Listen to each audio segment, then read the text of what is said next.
Вы смотрите информационную программу «Итоги дня». В студии работает Марфирина Алексеева. Добрый вечер. Выпуск мы начнем с брифинга о топливном обеспечении на территории Якутии. Предлагаю послушать.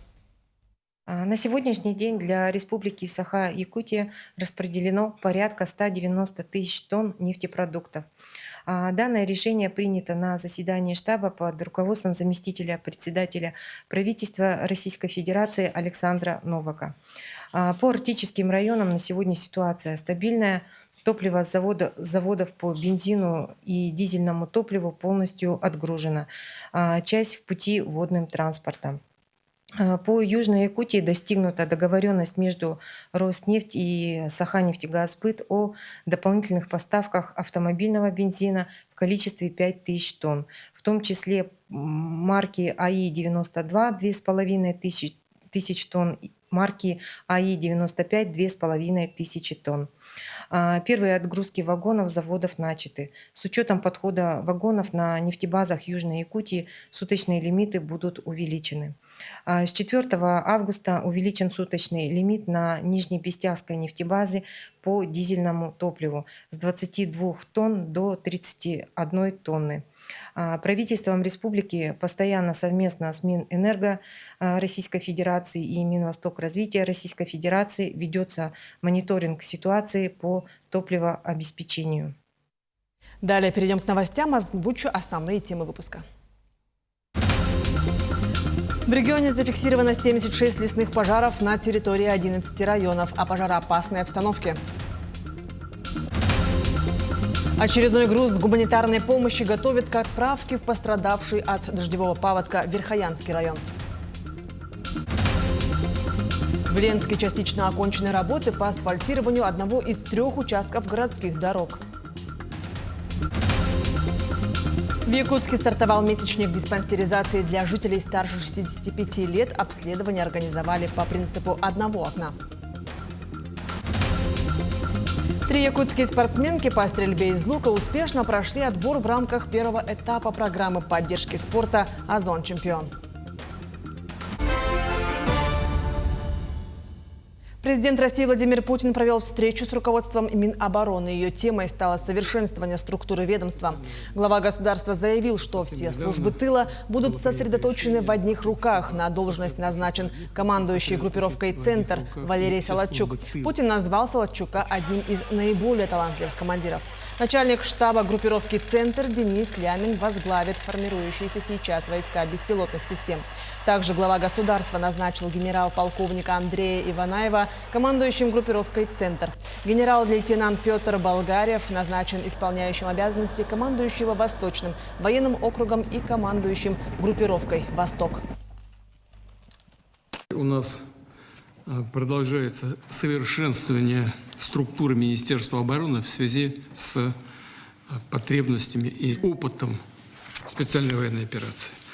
Совсем недавно, вы в курсе, было принято решение о том, чтобы сосредоточить в одних руках все, что касается вооружения, это функции и заказывающих, и довольствующих органов. И эту работу в Министерстве обороны в качестве заместителя министра обороны возглавляет Санчик Александр Семенович, который совсем недавно еще был одним из командующих одной из группировок и успешным командиром. Андрею Борисову присвоено звание Героя труда Российской Федерации. Почетное звание народному артисту России присвоил Владимир Путин. Глава Якутии Арсений Николаев поздравил Андрея Савича государственной наградой, отметив его выдающийся вклад в развитие культуры республики и всей страны. Андрей Савич создал собственную театральную школу, воспитал несколько поколений артистов и реализовал проекты, ставшие знаковыми для республики, отметил глава Якутии. Также Андрей Борисов возглавил Министерство культуры, возглавлял Министерство культуры и духовного развития Якутии, основал Арктический государственный институт культуры и искусств, создал театр Олонхо. С его именем связаны признание якутского героического эпоса Олонхо шедевром ЮНЕСКО и становление современного якутского кинематографа. На утро в регионе зафиксировано 76 лесных пожаров на территории 11 районов. Общая площадь, пройденная огнем, составляет свыше 400 тысяч гектаров. При этом площадь активного горения более 600 гектаров. За минувшие сутки количество очагов увеличилось на 3. Было задействовано 403 человека и 50 единиц техники. Динамика показывает, что по сравнению с прошлым годом число очагов сокращается. При этом рост общей площади связан с особенностями проведения крупных пожаров. Они продвигаются медленно, но стабильно. Особое внимание населенному пункту Эйк. Там на защите стоят 135 человек и 17 единиц техники, в том числе сотрудники МЧС России и службы спасения Якутии. Вокруг поселка обустроена минерализованная полоса, имеется искусственный барьер от огня, а с одной стороны надежной естественной преградой служат озера. Кромки огня со стороны жилых территорий отработаны. Для контроля обстановки используются сразу несколько уровней мониторинга. Сейчас угрозы населенным пунктам и объектам экономики нет. Также отсутствует задымление в населенных пунктах. Уровень паводковой воды в Якутии повсеместно снижается, однако режим чрезвычайной ситуации сохраняется в 3 районах. Речь идет о Сунтарском, Верхоянском и Хангалакском улусах, где продолжаются мероприятия по ликвидации последствий паводка. Параллельно ведутся аварийно-восстановительные работы в жилом секторе и на их объектах инфраструктуры. Кроме того, специалисты начали проводить комиссионные обследования пострадавших домов для определения размера ущерба. Отмечается, что запасы угля были сохранены. В районы завезли лекарственные препараты, средства и необходимую гуманитарную помощь.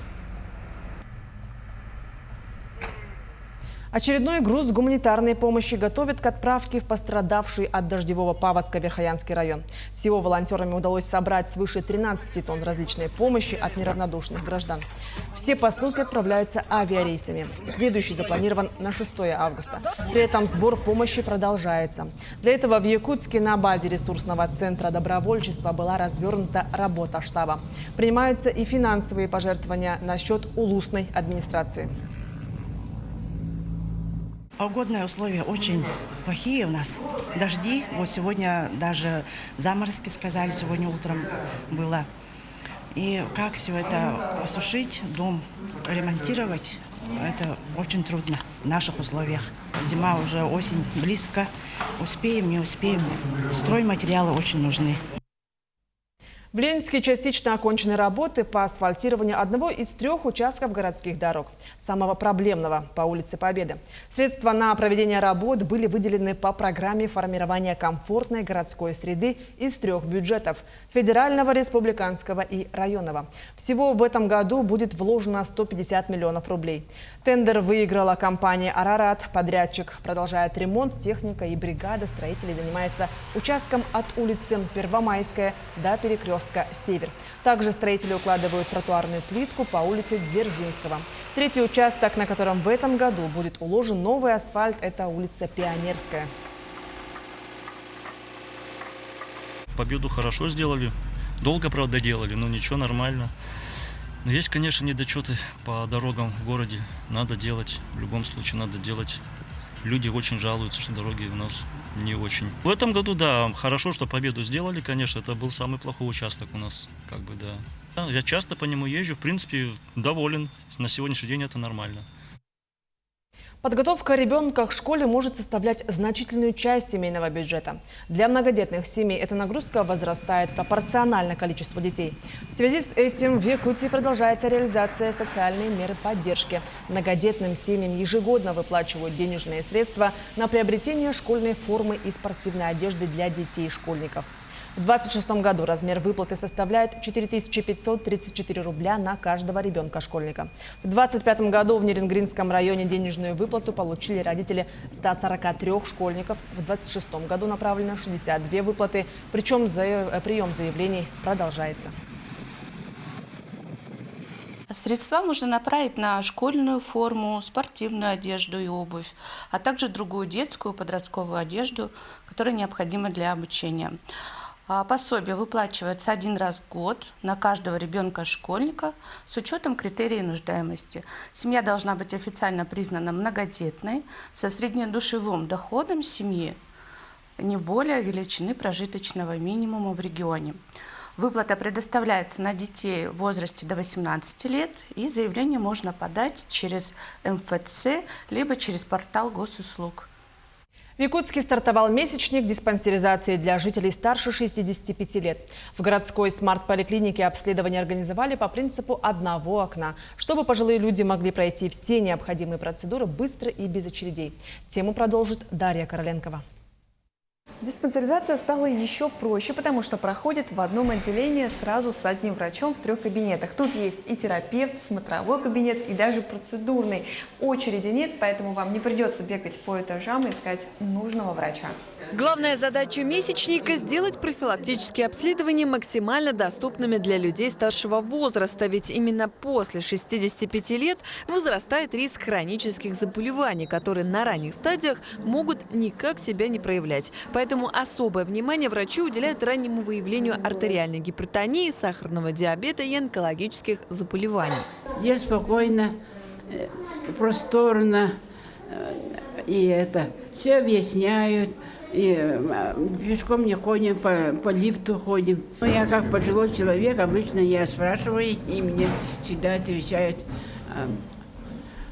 очень объясняют культурно, никогда громко не говорят, мне всегда объясняют четко, ясно. Чтобы пожилым людям не пришлось самостоятельно следить за сроками обследования, о диспансеризации напоминают сотрудники колл-центра. Записаться можно сразу несколькими способами. На диспансеризацию к нам можно записаться через госуслуги, регистратуры поликлиник, колл-центр. У нас есть списки колл-центра. Операторы колл-центра работают по спискам, по приглашению, приглашают на диспансеризацию. После записи пациента ждет несколько обязательных этапов обследования. Сначала специалисты оценивают возможные факторы риска, затем проводят осмотры и необходимые исследования. По итогам врач определяет группу здоровья и дает рекомендации, которые помогут сохранить активность на долгие годы. Второй шаг – это осмотр акушерки, забор мазков. Третий шаг – это забор крови.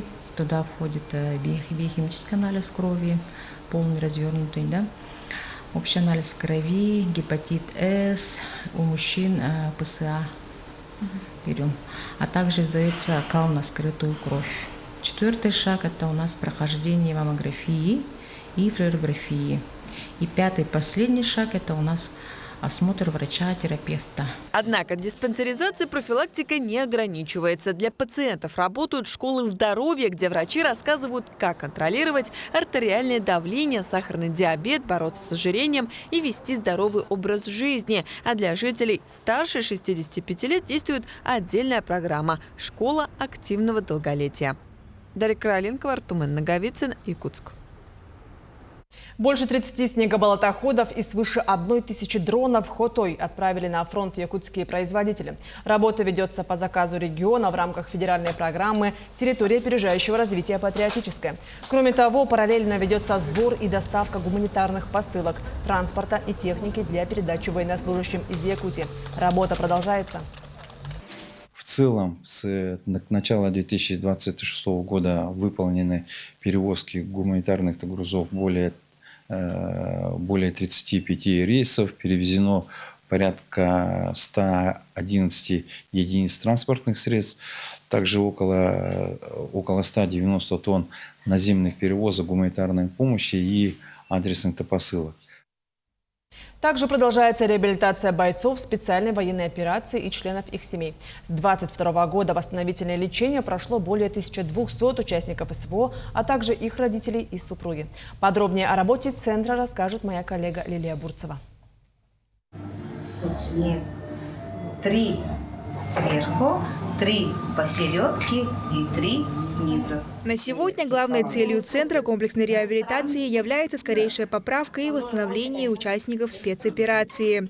Пациенты получают лечебный массаж, ЛФК, физиолечение, эрготерапию и другие виды восстановительных процедур. Психиатры, психологи, массаж, разные, как что нуждаешься, массаж делали, у меня плечо вывихнуто.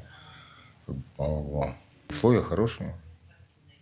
как бы все нормально, как бы все нравится. Я задыхался, а сейчас нормально. Там массаж, потом аргитерапия, потом психиатра, потом дыхательная ингаляция. Ну, все полностью. Да, завтра заканчиваю, 20-го поступил. Я вот это первый раз. Из этого впечатление хорошее. Реабилитация длится 18 дней, и для каждого пациента комплекс восстановительных мероприятий подбирается индивидуально, с учетом текущих заболеваний и состояния организма.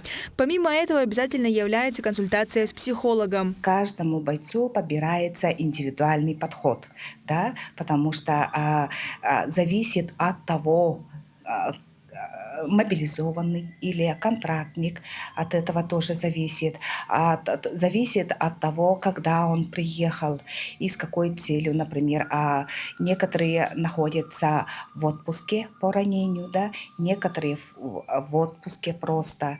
И есть демобилизованные, есть вышедшие на инвалидность. У каждого из них своя психологическая сфера.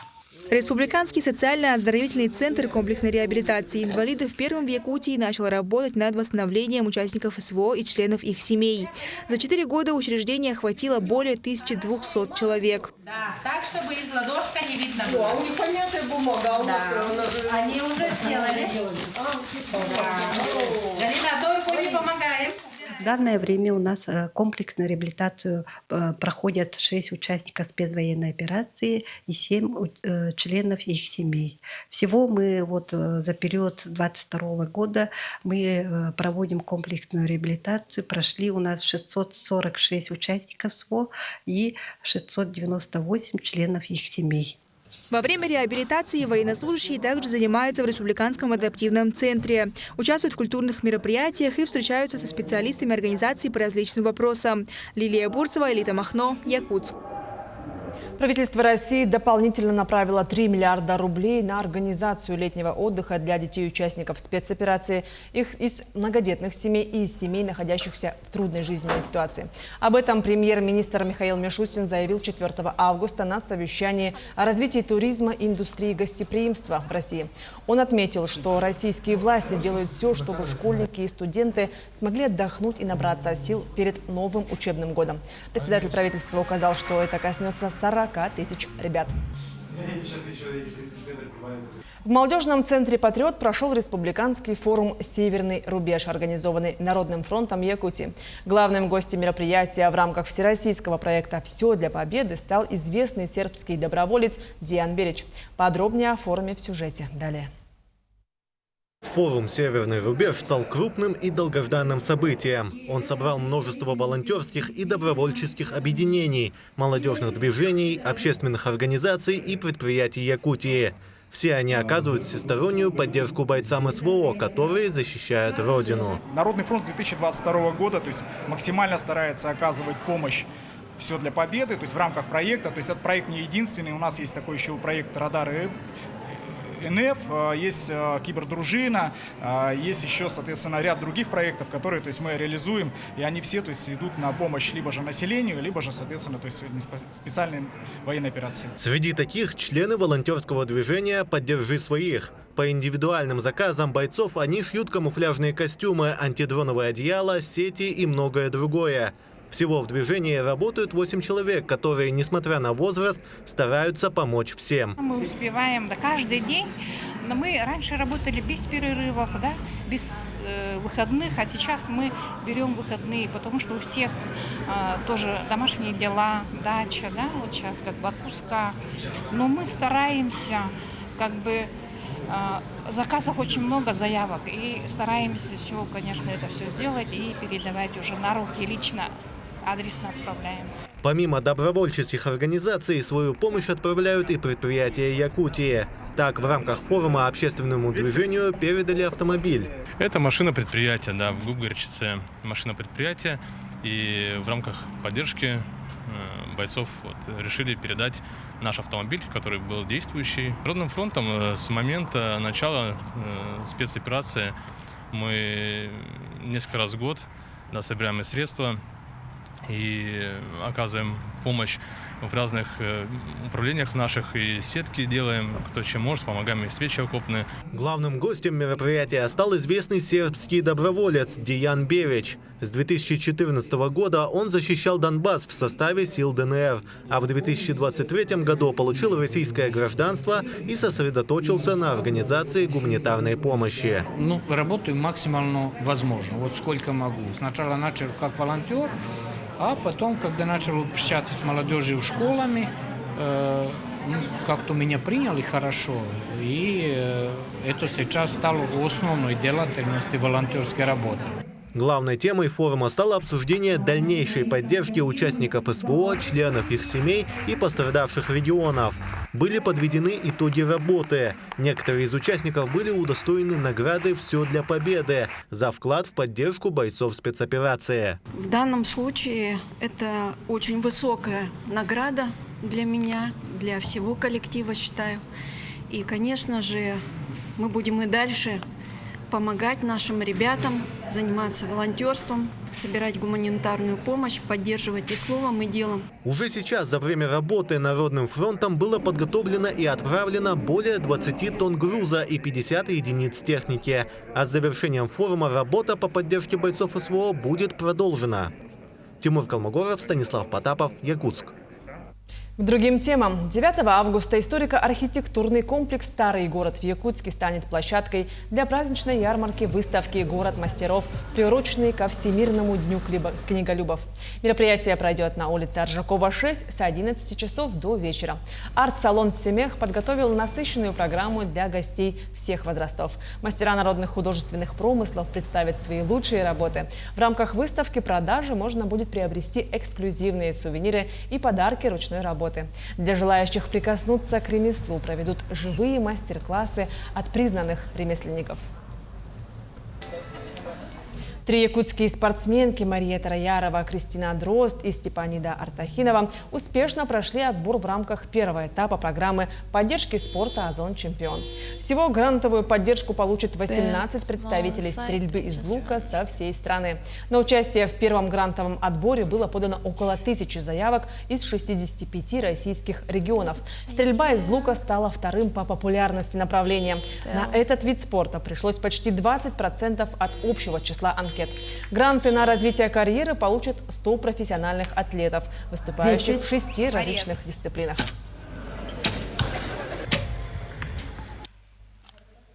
В ночь на 6 августа в центральных Заречных, Усть-Майском и Тампонском районах, а также на севере республики при прояснениях в пониженных местах ожидаются заморозки до -2 градусов. В Якутске ночью тоже будет прохладно, но до минусовых температур не дойдет. Прогнозируют до +5 градусов. Днем обещают +20. День пройдет преимущественно без осадков. В большинстве районов в четверг ожидают погоду без осадков.